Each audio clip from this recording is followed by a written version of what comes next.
ರಾಸಾಯನಿಕಗಳ ಸಿಂಪಡಣೆಯಿಂದ ಫಲವತ್ತತೆಯ ಭೂಮಿ ಬರಡಾಗ್ತಿದೆ. ಬರಡು ಭೂಮಿಗೆ ಜೀವ ತುಂಬಬೇಕಾದ ಅನಿವಾರ್ಯತೆ ಇದೆ. ಇದರ ನಿಟ್ಟಿನಲ್ಲಿ ಗುಜರಾತ್ ಮೂಲದ ಸ್ವಯಂ ಸೇವಾ ಸಂಘವೊಂದು ಇಡೀ ರಾಜ್ಯಾದ್ಯಂತ ಉಚಿತವಾಗಿ ಗೋಕೃಪಾಮೃತ ವಿತರಣೆಗೆ ಮುಂದಾಗಿದೆ. ಈ ಬಗ್ಗೆ ಒಂದಿಷ್ಟು ಡೀಟೇಲ್ಸ್ ಇಲ್ಲಿದೆ ನೋಡಿ.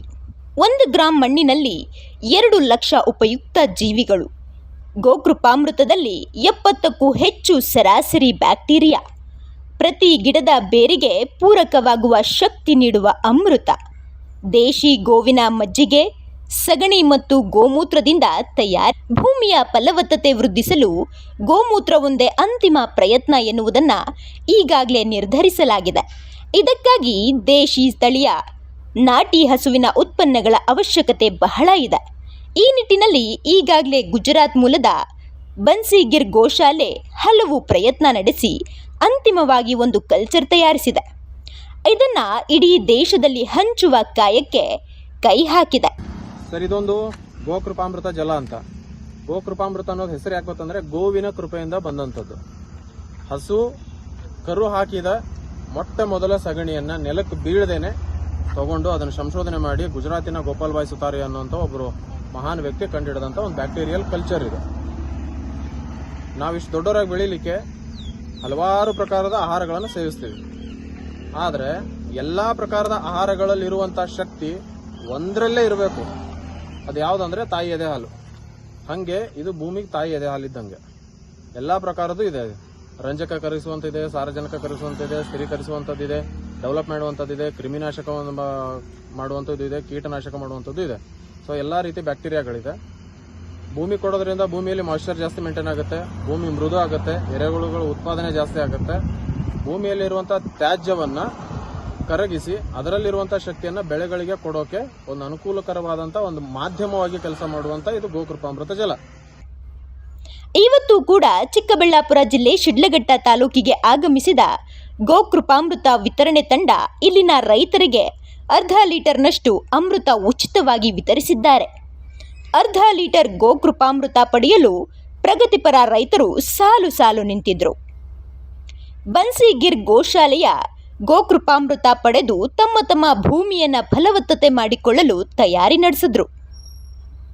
ಬಗ್ಗೆ ಮಾಹಿತಿ ಬಂದು ವೀರೇಶ್ ಅವರು ಸಹಜ ಕೃಷಿ ಅಥವಾ ವಿಷಮುಕ್ತ ಕೃಷಿ ಮಾಡಬೇಕು ಅಂತ ವೀರೇಶ್ ಅವರು ಅಭಿಯಾನನ ಹೋದ ವರ್ಷನೇ ಕೈಗೊಂಡಿದ್ರು. ಹೋದ ವರ್ಷ ಕೆಲವು ಕಾರಣಾಂತರಗಳಿಂದ ಅದು ಸಕ್ಸಸ್ ಆಗಲಿಲ್ಲ. ಈ ವರ್ಷ ಹೋದ ವರ್ಷ ಆದಂಥ ತೊಂದರೆಗಳೆಲ್ಲ ಮೆಟ್ಟಿ ಈ ವರ್ಷ ಪ್ರತಿ ಜಿಲ್ಲೆಯಲ್ಲೂ ಪ್ರತಿ ತಾಲೂಕಲ್ಲೂ ವೀರೇಶ್ ಅವರು ಗೋಕೃಪಾಮೃತವನ್ನು ಕೊಡ್ತಾ ಇದ್ದಾರೆ. ಸೊ ಇದು ನನಗೆ ವೀರೇಶ್ ಅವ್ರ ಮುಖಾಂತರ ಗೊತ್ತಾಯಿತು. ನಾನು ಒಂದು 20 ಜನ ರೈತರಿಗೆ ನನ್ನ ಸುತ್ತಮುತ್ತ ಇರೋರಿಗೆ ತಿಳಿಸಿದ್ದೀನಿ. ಇದನ್ನು ಹೆಂಗೆ ಪ್ರಿಪೇರ್ ಮಾಡ್ಕೊಳ್ಳೋದು, ಯಾವ ರೀತಿ ಪ್ರಿಪೇರ್ ಮಾಡ್ಕೊಳ್ಳೋದು ಅಂತ ಕಾಡಸಿದ್ದೇಶ್ವರ ಮಠದ ಸ್ವಾಮಿಗಳು ಕೂಡ ಯೂಟ್ಯೂಬಲ್ಲಿ, PDF ಅಲ್ಲಿ, ಅದು ವಾಯ್ಸ್ ಮೆಸೇಜಲ್ಲಿ ಎಲ್ಲ ಕಡೆನೂ ಮಾಹಿತಿನ ಹಂಚ್ಕೊಂಡಿದ್ದಾರೆ. ನಿಮ್ಗೆ ಗೊತ್ತಿಲ್ಲದೆ ಇರೋರು ಈ ವಿಡಿಯೋನ ನೋಡಿ ನಿಮಗೆ ಮಾಹಿತಿ ಬೇಕು ಅಂದರೆ ಕಾಡಸಿದ್ದೇಶ್ವರ ಮಠದ ಅಥವಾ ವೀರೇಶ್ ಅವ್ರದ್ದು ಸಂಪರ್ಕಿಸಿದ್ರೆ ನಿಮಗೆ ಇದ್ರ ಬಗ್ಗೆ ಮಾಹಿತಿ ಕೊಡುತ್ತೆ. ಇವ್ರದ್ದು ಉದ್ದೇಶ ಏನು ಅಂತಂದರೆ ವಿಷಮುಕ್ತ ಆಹಾರನ ಮಾಡ್ಕೋಬೇಕು. ಮತ್ತು ನಮ್ಮ ಚಿಕ್ಕಬಳ್ಳಾಪುರ ಜಿಲ್ಲೆಯವರು ಅತಿ ಹೆಚ್ಚು ಕೆಮಿಕಲ್ನ ಬಳಸ್ತಾ ಇದ್ದೀವಿ. ಆ ಕೆಮಿಕಲ್ನ ಕಡಿಮೆ ಬಳಸ್ಕೊಬೇಕು ಅನ್ನೋ ಉದ್ದೇಶದಿಂದ ನಾವು ಸಹಜ ಕೃಷಿಗೆ ಹೋಗೋದಕ್ಕೆ ಈ ಒಂದು ಅಭಿಯಾನದ ಮುಖ್ಯ ಉದ್ದೇಶ. 1/2 ಲೀಟರಿಂದ ಸಾವಿರಾರು ಲೀಟರ್ ಗೋಕೃಪಾಮೃತ ಹೇಗೆ ತಯಾರಿಸಬಹುದು ಎನ್ನುವುದನ್ನ ಸ್ಪಷ್ಟವಾಗಿ ಅವರು ತಿಳಿಸಿಕೊಟ್ರು. ಇದರಿಂದ ರಾಸಾಯನಿಕ ಸಿಂಪಡಣೆಯಿಂದ ಹಾಳಾಗಿರುವ ಭೂಮಿಯ ರಕ್ಷಣೆ ಹೇಗೆ ಮಾಡಬಹುದು ಎನ್ನುವ ವಿವರ ನೀಡಿದರು. ಅಲ್ಲದೆ ತಮ್ಮ ಬೆಳೆಗಳನ್ನು ಹೆಚ್ಚು ಹೆಚ್ಚು ವೃದ್ಧಿಸಿಕೊಳ್ಳುವುದು ಹೇಗೆ ಎನ್ನುವ ಮಾಹಿತಿ. ಒಂದು ಗೋಕೃಪಾಮೃತ ಅಂತೇಳಿ ವೀರೇಶ್ ಮಧುಗಳಿಯವರು ಬಂದವರು ಉಚಿತವಾಗಿ ಎಲ್ಲ ರೈತರಿಗೆ ರಾಸಾಯನಿಕ ಮುಕ್ತ ಭಾರತ ಮಾಡಬೇಕು ಅನ್ನೋ ಒಂದು ಉದ್ದೇಶದಿಂದ ಅವರೆಲ್ಲರಿಗೂ ವಿತರಣೆ ಮಾಡಿದ್ದಾರೆ. ಇದನ್ನೇನು ಅವರೀಗ ಒಬ್ಬೊಬ್ಬರಿಗೆ 1/2 ಲೀಟರ್ ಚೇಂಜ್ ಗೋಕೃಪಾಮೃತ ಕೊಟ್ಟಿದ್ದಾರೆ. ಇದನ್ನು 20 ಲೀಟರ್ ನೀರಿಗೆ ಅಥವಾ 25 ಲೀಟ್ರ್ ಮ್ಯಾಕ್ಸಿಮಮ್ ಅಷ್ಟರೊಳಗಡೆ ಇದನ್ನು ಬಳಸ್ಕೊಂಡು ಈ 1/2 ಲೀಟ್ರು ಇದನ್ನು ಹಾಕೋಬೇಕು. 1/4 kg ಬೆಲ್ಲ ಹಾಕಬೇಕು, 1/4 kg ನಾಟಿ ಹಸುವಿನ ಮಜ್ಜಿಗೆ ಹಾಕಿ 7 ದಿವಸಗಳ ಕಾಲ ಪ್ರತಿ ದಿವಸ ಅದನ್ನು 2 ರಿಂದ 3 ಬಾರಿ ತಿರುಗಿಸ್ಕೊಡ್ಬೇಕು. ಅದನ್ನು ಯಾವುದೇ ಕಾರಣಕ್ಕೂ ಏರ್ ಟೈಟ್ ಮಾಡಬಾರ್ದು, ಅಂದರೆ ಮುಚ್ಚಳ ಹಾಕಿಡಬಾರ್ದು. ನೀವು ಓಪನ್ ಇರಬೇಕು. ಅದನ್ನು ಬೇರೆ ಟೈಮ್ನಲ್ಲಿ ತಿರುಗಿಸಿದಾದ್ಮೇಲೆ ಕವರ್ ಮಾಡಿ ಇಡಬೇಕು. ಬೇರೆ ಯಾವುದೋ ಕ್ರಿಮಿಕೀಟಗಳು ಬೀಳದಂಗೆ ಮಾಡಿಟ್ಕೋಬೇಕು. ಮಾಡಾದನ್ನಾದ್ಮೇಲೆ 7 ದಿವಸ ಆದಮೇಲೆ ಅದನ್ನು ಬೇಕಾದ್ರೆ ಮತ್ತೆ ಅದನ್ನು ವೃದ್ಧಿಪಡಿಸ್ಕೋಬೇಕು ಅನ್ನೋದ್ರೆ 100 ಲೀಟ್ರ್ ನೀರಿಗೆ 1 ಲೀಟ್ರು ಗೋಕೃಪಾಮೃತ, 1 kg ಬೆಲ್ಲ, 1 ಲೀಟ್ರ್ ನಾಟಿ ಹಸುವಿನ ಮಜ್ಜಿಗೆ ಇದನ್ನ ಮಾಡಿ ನೆರಳಲ್ಲಿಟ್ಟು ಮಾಡ್ಕೋಬೇಕು. ಯಾವುದೇ ಕಾರಣಕ್ಕೂ ಬಿಸಿಲಲ್ಲಿ ಇಡಬಾರ್ದು. ಮಾಡಿಕೊಂಡು ಇದನ್ನ ಪ್ರತಿ ಬೆಳೆಗೂ ನಾವು ಈಗೇನು ಗೊಬ್ಬರ ಮತ್ತೆ ಎಲ್ಲ ಏನೇನು ಕೊಡ್ತೀವಿ, ಮಲ್ಚಿಂಗ್ ಎಲ್ಲ ಏನು ಕೊಡ್ತೀವಿ, ಅದ್ರ ಜೊತೆ ಇದನ್ನು ಕೊಟ್ರೆ ಬಹಳ ಚೆನ್ನಾಗಿ ಇದರಲ್ಲಿ ಬೇಕಾಗಿರೋಂಥ ಎಲ್ಲಾ ತರದ ಜೀವಾಣುಗಳು ಉತ್ಪತ್ತಿ ಆಗುತ್ತೆ ಭೂಮಿಯಲ್ಲಿ. ಸಾವಯವ ರೀತಿಯಲ್ಲಿ ಭೂಮಿಯನ್ನು ನಮ್ಮ ಮಣ್ಣು ಪ್ರಿಪೇರ್ ಆಗ್ತಾ ಹೋಗುತ್ತೆ. ನಿಮ್ಮ ಹೆಸರು? ಗಿರೀಶ್ ಅಂತ ಸರ್.